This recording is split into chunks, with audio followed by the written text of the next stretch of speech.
Hello students, welcome to MentorMate family. इस platform में आपका बहुत बहुत स्वागत है। प्रीवियस वीडियोस में हमने पढ़ा हम फ्रैक्शंस को कैसे ऐड कर सकते हैं, सबट्रैक्ट कर सकते हैं, मल्टीप्लाई कर सकते हैं। इस वीडियो में we are going to study about division of fractions, यानी फ्रैक्शंस को कैसे डिवाइड करेंगे। अगर हमारे पास फ्रैक्शंस हैं तो उनका डिवीजन भी लाजमी है, तो हम डिवीजन कैसे करेंगे ये इस पर्टिकुलर वीडियो में हम पढ़ेंगे। आइए चलिए स्टार्ट करते हैं अपना वीडियो। जब हम बात करते हैं डिवीजन की तो सबसे पहला वर्ड हमारे दिमाग में आता है रेसिप्रोकल। सबसे पहला वर्ड हमारे दिमाग में आता है रेसिप्रोकल। अब रेसिप्रोकल का मतलब क्या होता है, देखिए, reciprocal of a fraction, the reciprocal of a fraction is obtained by swapping the numerator and the denominator. यानी जब हम रेसिप्रोकल की बात करते हैं तब हम इसमें क्या कहते हैं, स्वैप करते हैं, न्यूमरेटर को डिनोमिनेटर से एंड डिनोमिनेटर को न्यूमरेटर से। चलिए एग्जाम्पल के थ्रू समझने की कोशिश करते हैं। एग्जाम्पल नंबर 1 कह रहा है रेसिप्रोकल ऑफ, एग्जाम्पल 1 कह रहा है रेसिप्रोकल ऑफ 3/5। यानी जब मैं आपसे पूछूंगी कि 3/5 का रेसिप्रोकल क्या होता है तो हमने क्या कहा था, आप स्वाइप कर देंगे, किसको, न्यूमरेटर को डिनोमिनेटर के साथ एंड डिनोमिनेटर को न्यूमरेटर के साथ। मतलब यहाँ पे हम कहेंगे रेसिप्रोकल ऑफ 3/5 इज 5/3। क्लियर है, समझ गए, यानी उल्टा कर देंगे, यानी हम उल्टा कर देंगे, न्यूमरेटर की जगह डिनोमिनेटर को लिख देंगे, डिनोमिनेटर की जगह हम न्यूमरेटर को लिख देते हैं।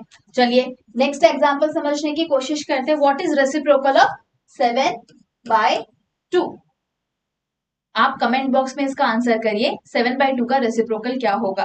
तो 7/2 का रेसिप्रोकल है 2/7। 2/7। देखिए अब हम बात करते हैं होल नंबर केस की। ये हमने बात किया फ्रैक्शंस की कि फ्रैक्शंस का रेसिप्रोकल हम कैसे निकालेंगे। अब होल नंबर्स भी तो है, होल नंबर्स का रेसिप्रोकल कैसे होगा, वो कैसे दिखेगा, आप उसे कैसे रिप्रेजेंट करेंगे, आप उसे पहचानेंगे कैसे। आइए एग्जांपल के थ्रू समझने की करते हैं कोशिश। अगर मैं आपसे कह रही हूँ find the reciprocal of 8, find the reciprocal of 8। जब मैंने आपको समझाया था, जब हम मल्टीप्लाई कर रहे थे, मैंने कहा था कोई भी होल नंबर है तो उसका डिनोमिनेटर हमेशा क्या होगा, 1 होगा। उसका डिनोमिनेटर हमेशा क्या होगा, 1 होगा। तो होल नंबर के नीचे क्या आ गया आपका डिनोमिनेटर एज 1। तो यहां से आप अंदाजा लगा सकते हैं जो होल नंबर 8 है उसका रेसिप्रोकल हो जाएगा 1/8। यानी मैं लिख सकती हूँ रेसिप्रोकल ऑफ 8 इज 1/8।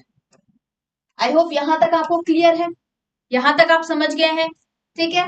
नेक्स्ट बढ़ते हैं रेसिप्रोकल ऑफ 1। अगर मैं बोलूं फाइंड द रेसिप्रोकल ऑफ 1, या क्या आप बता सकते हैं कि 1 का रेसिप्रोकल क्या है। 1 का रेसिप्रोकल 1 ही होगा, 1 का रेसिप्रोकल 1 ही होगा। And the reciprocal of 0 is undefined. जो 0 है नंबर हमारा, इसका रेसिप्रोकल क्या है, अनडिफाइंड है। इसका रेसिप्रोकल क्या है, अनडिफाइंड है, यानी हमें नहीं पता कि 0 का रेसिप्रोकल क्या है, ठीक है। नेक्स्ट आते हैं the known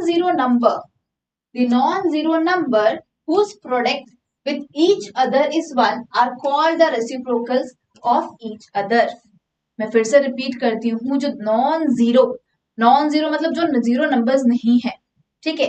the non zero numbers whose product with each other is 1 is called the reciprocal of each other। इसको एक एग्जांपल से समझने की कोशिश करते हैं।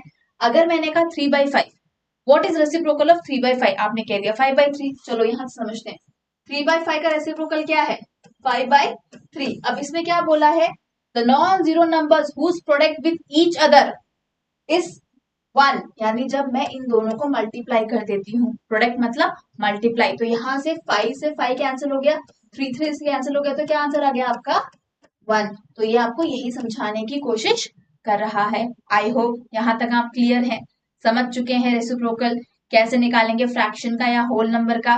बढ़ते हैं हम आगे, लेट्स मूव, ठीक है। अब बात करते हैं हम मल्टीप्लिकेटिव इनवर्स की। किसकी बात करते हैं, मल्टीप्लिकेटिव इनवर्स की। मल्टीप्लिकेटिव इनवर्स क्या कहना चाहता है, ये दिखता कैसा है, हम इसको रिप्रेजेंट करेंगे, कैसे करने वाले, आइए अब समझते हैं।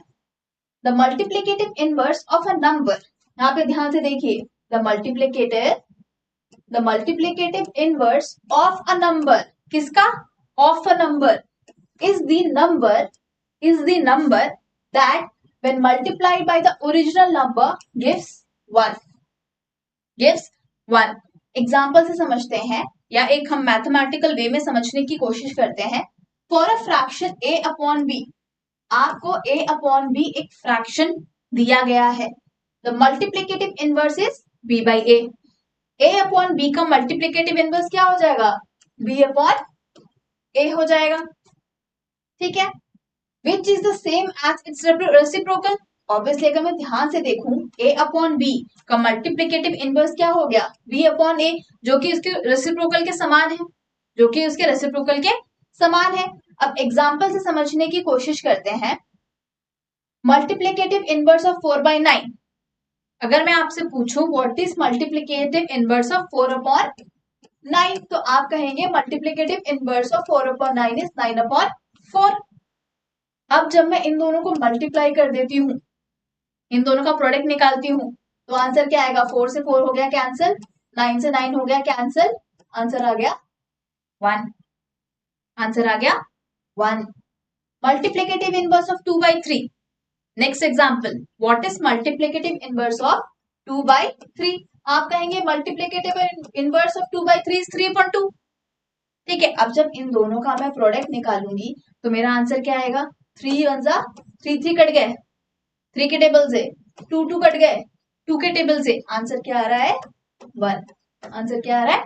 1. तो आई होप आपको क्लियर है रेसिप्रोकल क्या है, मल्टीप्लिकेटिव इनवर्स क्या है, दोनों में डिफरेंस या सिमिलैरिटी आपको क्लियर हो चुकी होंगी. इसीलिए चैनल को लाइक शेयर एंड सब्सक्राइब करते रहिए. अपने दोस्तों से, अपने रिलेटिव से, सबको चैनल को शेयर करिए, सब्सक्राइब करिए. Thank you so much for watching this channel.